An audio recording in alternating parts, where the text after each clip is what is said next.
जुड़ गए हैं। Himang, good afternoon. एक बहुत क्लियर चीज़ जो अर्निंग सीजन में निकल कर आई कि कंजम्पशन के नंबर्स काफ़ी स्ट्रांग है और डिस्क्रिशनरी नॉन डिस्क्रिशनरी दोनों कंजम्पशन, वही स्टॉक प्राइसेस भी रिफ्लेक्ट कर रहे हैं। एक और एग्जांपल आज मिला एशियन पेंट्स की तरफ से। इस सेक्टर पर आपका क्या व्यू होगा और यहाँ पर आपकी टॉप पिक्स क्या होंगी? सो गुड आफ्टरनून अनुज। श्योरली कंजम्पशन स्पेस के अंदर थोड़ा सा बीच में कंसर्न था और जो ग्रोथ रूरल साइड से आ रही थी उस पे भी लोगों को थोड़ा डाउट था कि किस तरह का पैन आउट होगा।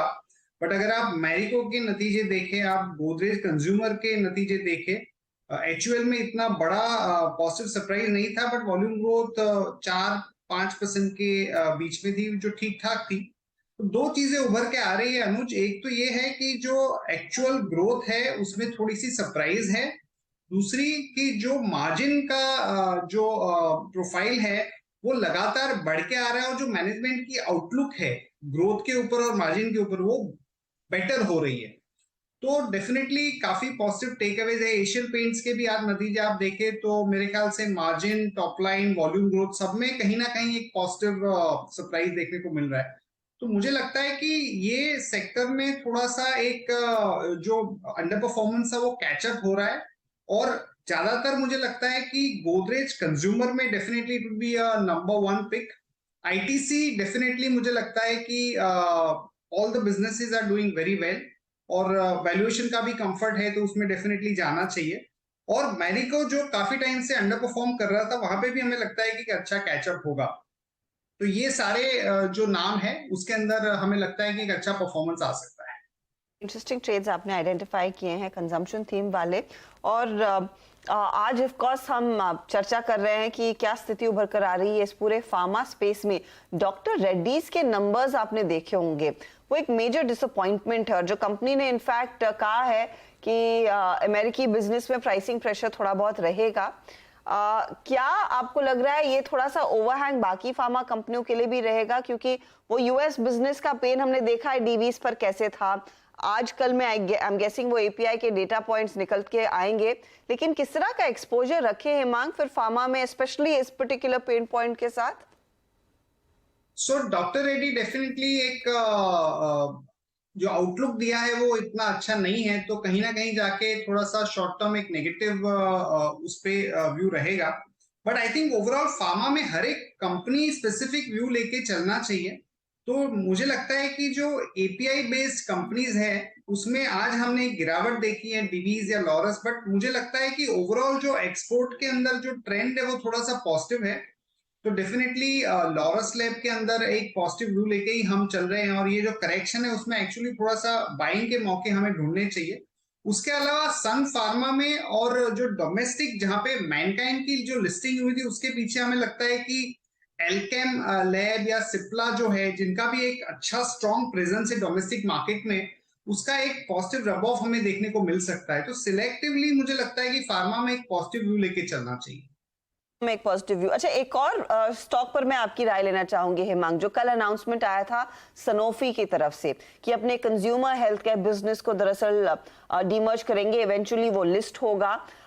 किस तरह की अपॉर्चुनिटीज लार्जली उभर कर आ सकती है, क्योंकि कंपनी का बेसिक प्रीमाइस इस डिसीजन के पीछे है वैल्यू अनलॉकिंग का। क्या वैल्यू है उनके कंज्यूमर प्रोडक्ट्स की? एलेग्रा मैं जानती हूँ, I am like I survive on that particular product, लेकिन कॉम्बी फ्लैम है, एविल है, तो बेटर बहुत वेल नोन और प्रोमिनेंट ब्रांड्स हैं। लेकिन किस तरह की वैल्यू अनलॉकिंग रफली अगर एक निवेशक को एक कॉल लेना है?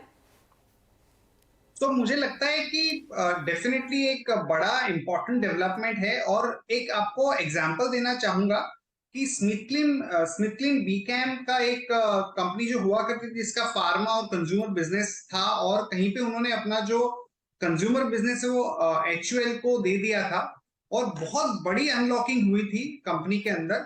हालांकि सनोफी के जो कंज्यूमर प्रोडक्ट्स के जो ब्रांड्स है और उसका जो वैल्यूएशन है वो थोड़ा अलग होगा, बट मुझे लगता है कि इस तरह के डेवलपमेंट्स में एक बहुत बड़ा रीरेटिंग का स्कोप बनता ही है।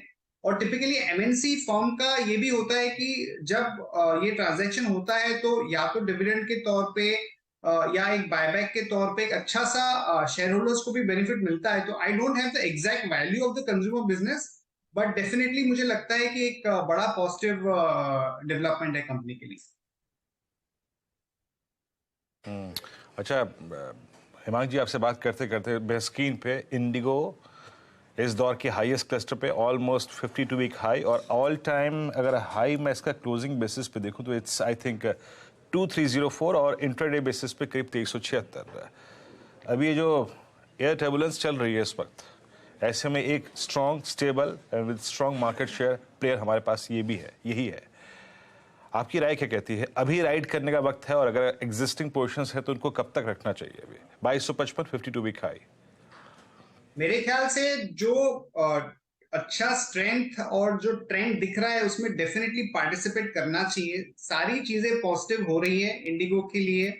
मार्केट शेयर में बढ़ोतरी होगी, प्राइसिंग जो है वो काफी और अच्छी हो सकती है, क्रूड के दाम एक लेवल पे है, और हम जब भी ट्रैवल करते देखते हैं कि हॉलिडे सीजन है और इवन अदरवाइज एयरपोर्ट्स में ट्रैफिक क्लियरली दिखता है कि बहुत बड़ा ट्रैक्शन है।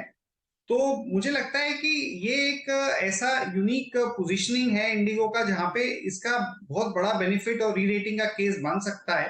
तो टेक्निकल पॉइंट ऑफ व्यू, हालांकि एयरलाइंस और ये सारी कंपनीज थोड़ी सी हाई बीटा होती है तो उसमें थोड़ा संभल के ट्रेड करना चाहिए, but definitely you are on the right side of the trade, और उसको वो मोमेंटम में जितना हो सके उतना पार्टिसिपेट करना चाहिए अग्रेसिवली। ओके हिमांक, एसबीआई कार्ड पर कोई व्यू आपका? आज शानदार मूव इस स्टॉक में। बहुत पसंद है अनुज, हमारे कवरेज में भी है, नंबर्स भी ठीक ठाक आए थे। उसमें सिर्फ एक कंसर्न ये है कि जो जो मर्चेंट के जो रेट्स है और जिस तरह का ये यूपीआई का जो ट्रैक्शन और जिस तरह का विजिबिलिटी और पेनिट्रेशन बढ़ रहा है, उसमें थोड़ा सा एक कंसर्न लोगों को लग रहा है। But as a very unique play हमें एसबीआई कार्ड पसंद है, और हमें लगता है कि कहीं ना कहीं जाके इस तरह की कंपनीज का जो ग्लोबल वैल्यूएशन है उसके सामने हमारे यहाँ पे लगभग 15 से 20% कम वैल्यूएशन मिल रहा है। तो एक ग्रोथ का स्कोप रहेगा। We are looking at about 18 to 20% kind of an upside. 18 से 20% की अपसाइड देखने को मिल सकती है एसबीआई कार्ड में। क्योंकि आपने वो यूपीआई ट्रेंड की बात की, मैं आपकी राय पेटीएम पर लेना चाहती हूँ। आज स्टॉक में करेक्शन है और एक रिपोर्ट ये सजेस्ट कर रही थी कि यहाँ पर एंड फाइनेंशियल की तरफ से हमने देखा है ट्रांचेस में एक साइजेबल हिस्सा ऑफलोड किया गया है। अब वही ओवरहैंग था और नंबर्स हमने देखे। इस कंपनी पर अब क्या राय रहेगी? क्या एक अपॉर्चुनिटी दिख रही है या फिर अभी भी यहाँ पर ज्यादा खतरा है? बिल्कुल पॉजिटिव है हमारा व्यू। हमने इनिशिएटिंग कवरेज रिपोर्ट निकाली थी, नंबर्स सबने देखे। जो एक्सपेक्टेशन था उससे लगभग 100-120 करोड़ ज्यादा आए थे। कंट्रीब्यूशन मार्जिन में बड़ी इंप्रूवमेंट है। डेट प्रोडक्ट्स जहां पे हाई मार्जिन है वहां पे 3 फॉर्मेट्स में कंपनी काम कर रही है, तो काफी पॉजिटिव व्यू है। मुझे लगता है कि डिसरप्शन का रिस्क जो है वो काफी कम है। उसको मतलब 3-4-5 साल लग सकते हैं, और डेफिनेटली पेटीएम में यहाँ से 20-25% की अपसाइड का केस है। छोटे मोटे करेक्शंस आए उसको बाय करने में हमें फोकस करना चाहिए, और डेफिनेटली मुझे लगता है कि अच्छा एक अपसाइड देके जाएगा। ओके, पेटीएम आपकी स्क्रीन पे 725 पे ट्रेड करता है। मीनवाइल जो ल्यूपिन का ट्रेड पिक किया गया था, नाउ इट्स 766 है डे हाई, और इस दौर का मतलब फरवरी की बात करने हैं हाई। अच्छा, इस बार अगर आप मारुति को देखें हिमांक, थोड़ा डिफरेंट लग रहा है। स्ट्रॉन्ग है, स्टेबल है, इस दौर की हाईएस्ट ट्रैजेक्टरी पे ट्रेड करता हुआ। इसका ऑल टाइम हाई क्लस्टर है लगभग 10,000 रुपये के आसपास। जिमनी प्लस फ्रॉन्क्स, ये 2 नए मॉडल अब जब इनके मैदान में हैं। ग्रैंड विटारा की परफॉर्मेंस अच्छी रही, and specially with I think hybrid version, उनके नंबर्स अच्छे हैं। आपका टेक क्या कहता है मारुति पे? इस बार क्या वो हिस्टोरिकल या फिर प्रीवियस हाई जो है वो क्रॉस हो जाएगा? बिल्कुल, आई थिंक जिस तरह की प्रोडक्ट स्ट्रेटेजी कंपनी ने एक चेंज करके जो रोल आउट किए प्रोडक्ट्स, काफी बढ़िया रिस्पांस मिला है, और कहीं ना कहीं जाके जो मार्जिन के प्रेशर्स थे वहां पे भी हमने एक स्टेबिलिटी देखी है। तो मुझे लगता है कि पैसेंजर व्हीकल में लोगों के पास बहुत ज्यादा ऑप्शंस नहीं है मारुति को छोड़ के, और अभी जो कंपनी की मीटिंग हुई थी 2-3 और प्लान्स लगा रहे हैं। तो जब कंपनी इतना बड़ा केपेक्स करने की सोच रही है तो क्लियरली उसका विजिबिलिटी और जो कन्विक्शन है वो काफी बड़ा है।